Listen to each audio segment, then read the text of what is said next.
Yo soy el doctor Andrés y el día de hoy veremos la lesión meniscal de la rodilla. Damos inicio. Comenzamos con la definición. Vemos que los meniscos son dos estructuras fibrocartilaginosas, como lo podemos ver en esta imagen, ubicadas entre las superficies articulares del fémur y la tibia. Vemos que el menisco medial tiene forma de C y el lateral es a forma de un semicírculo. Ahora vamos a ver algunos datos epidemiológicos.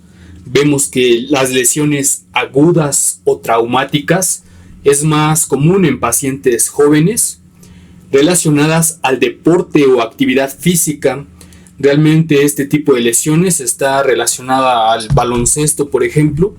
Acá vemos un jugador de básquetbol que tuvo lesión de meniscos.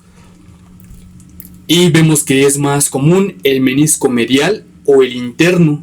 ¿Esto por qué? Porque a comparación del menisco lateral, porque hay dos, el medial es el que tiene menor movilidad. Ahora vamos a ver las lesiones crónicas degenerativas. Vemos que se va a dar más en lo que son las personas adultas, acompañado de desgaste de rodilla o artrosis. Algunas veces suelen ser asintomáticas y es en mediales o laterales lo más común. Ahora vamos a ver los tipos de lesiones de menisco. Vemos que puede ser de forma longitudinal, radial, horizontal, en asa de balde, en pico de loro o bien flap. En base a este tipo de lesión, pues vamos a tener ciertas especificaciones. Vamos a ir viendo cada uno de estos. En cuanto a las lesiones longitudinales, vemos que es la lesión meniscal más frecuente, que representa el 29% de todas las lesiones mediales y el 33% de todas las laterales. Ahora vamos a ver en asa de cubo. Vemos que es más común en el menisco medial y es una lesión longitudinal completa. Puede progresar y llegar a ser en asa de cubo. Ahora vamos a ver la oblicua o en colgajo. Es más frecuente en la región entre el medio cuerpo y los segmentos posteriores de los meniscos. Lo siguiente pues serían las complejas, que son normalmente una consecuencia de traumas repetidos de la rodilla. En cuanto a las radiales, vemos que son más frecuentes y se origina del borde libre a la periférica meniscal. Por último tenemos las lesiones horizontales y que normalmente son lesiones degenerativas. Ahora vamos a ver cómo es que está dada la irrigación de los meniscos, y es que en base a qué parte del menisco se ve afectado, en base a eso pues también va a ir el tratamiento. Vemos que el menisco de forma general lo vamos a dividir en tres, que tenemos la zona roja, es decir, la que va a tener una mayor irrigación. Luego tenemos la zona roja-blanca con una irrigación intermedia, y la parte más interna será la zona blanca-blanca. ¿Por qué les digo que en base a esto va la lesión? Porque si se da una lesión, por ejemplo, en la zona roja, pues al tener una mayor irrigación, su potencial de curación pues va a ser mucho más rápido. Y pues incluso se puede llegar a tener un manejo conservador. Lo siguiente que es la roja-blanca.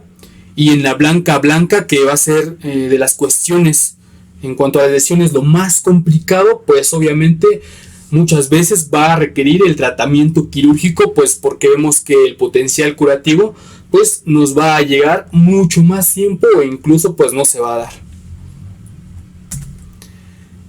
Ahora vamos a ver el mecanismo de la lesión, pero antes vamos a mencionar las funciones de los meniscos, que pues va a ser muy importante. Vemos que una de las principales funciones pues va a ser la transmisión de carga, la lubricación de la articulación, absorción del shock y la estabilidad articular. Como vimos en la epidemiología, vimos a un jugador de baloncesto muy famoso, es Derrick Rose. Y pues vemos que también en los libros nos ponen acá un jugador de baloncesto. ¿Y esto por qué? porque el mecanismo de la lesión básicamente va sobre esto. Al momento de saltar y caer, vemos que ya va a haber una compresión en la rodilla y pues por X o Y razón no se da bien el movimiento, pues se va a dar un giro, esta rotación, y la compresión a la vez va a hacer lo que nos va a dar la rotura de los meniscos. Ahora vamos a ver lo que es el cuadro clínico. Pues vamos a tener un paciente que va a presentar dolor, edema, un bloqueo articular, y algo importante que se nos recalca es que cuando se rompe un menisco hay derrame articular en la rodilla. También se nos menciona lo que es la triada terrible, que se da en un 25% de las lesiones deportivas de la rodilla.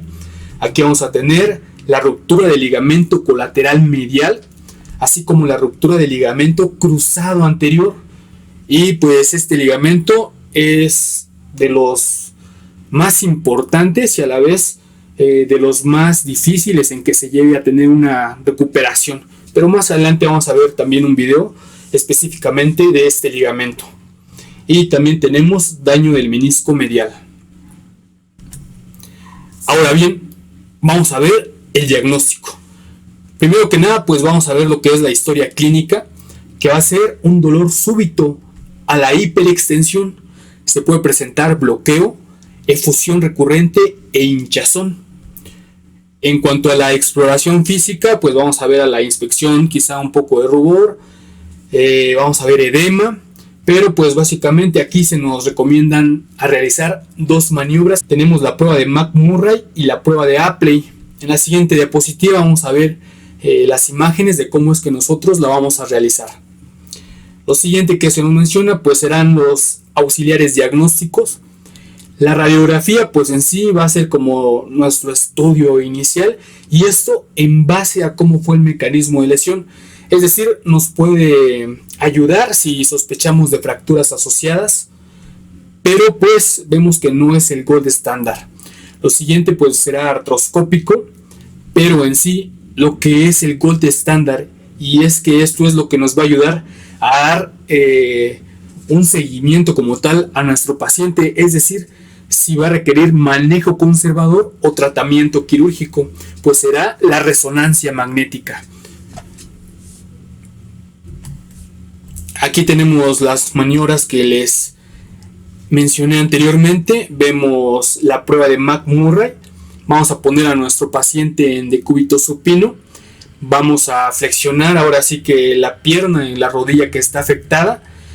Se va a presionar con una mano y con la otra. Se va a hacer el momento de la presión una rotación externa. Si hay dolor, el menisco que se ve afectado es el externo. Luego se va a hacer una rotación interna, y si hay dolor, pues el menisco que va a estar afectado pues es el medial. Luego tenemos la prueba de Apley. Vamos a poner a nuestro paciente en decúbito prono.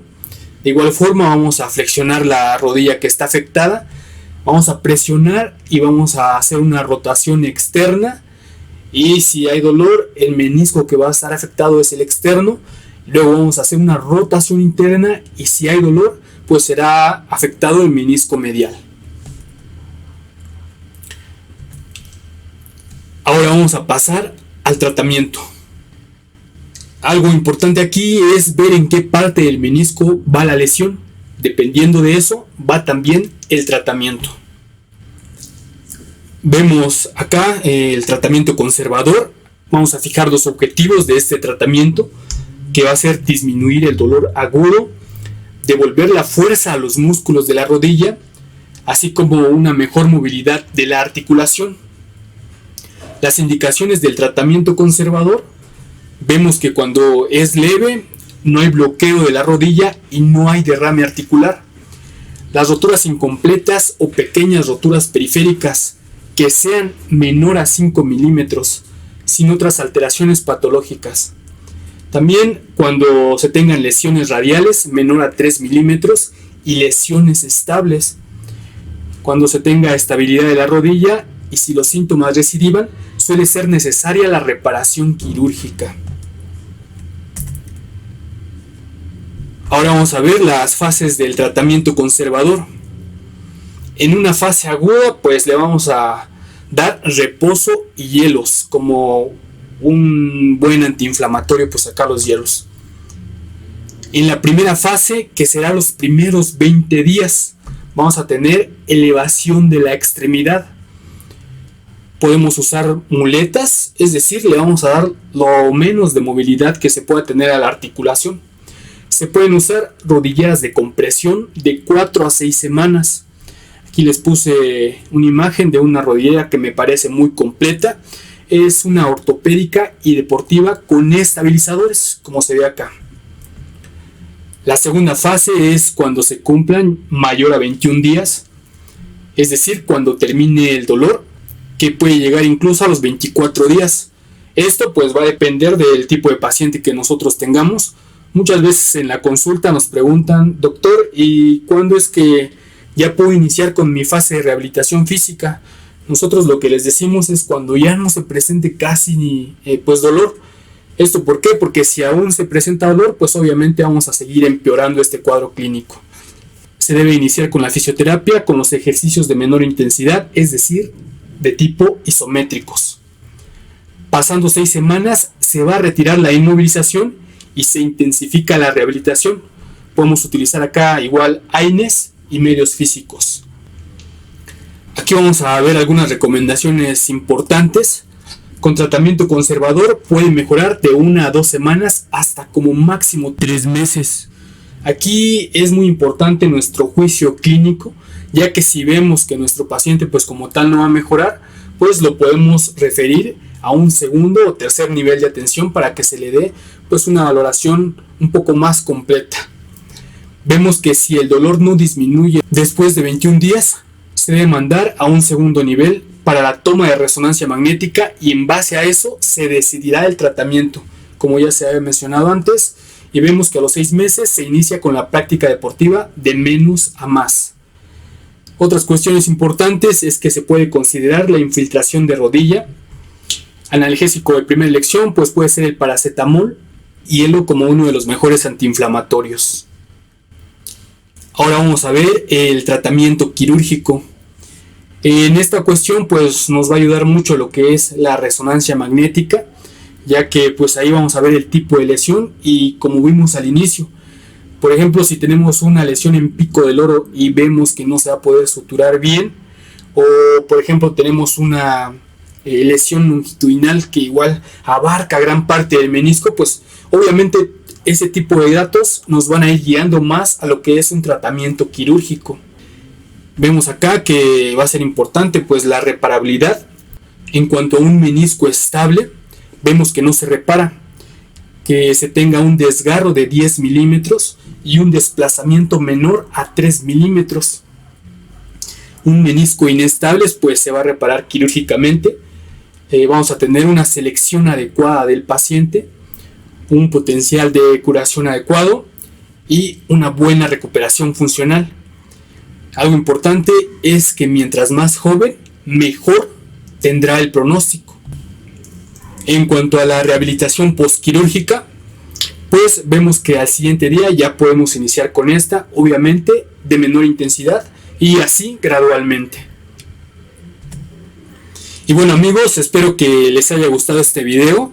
Realmente se me hizo muy interesante, ya que es una de las lesiones deportivas más frecuentes que llegan en la consulta. Y al final les dejo la bibliografía. Ya saben, si el video les gustó, suscríbanse al canal, dejen un buen like y nos vemos con el siguiente tema.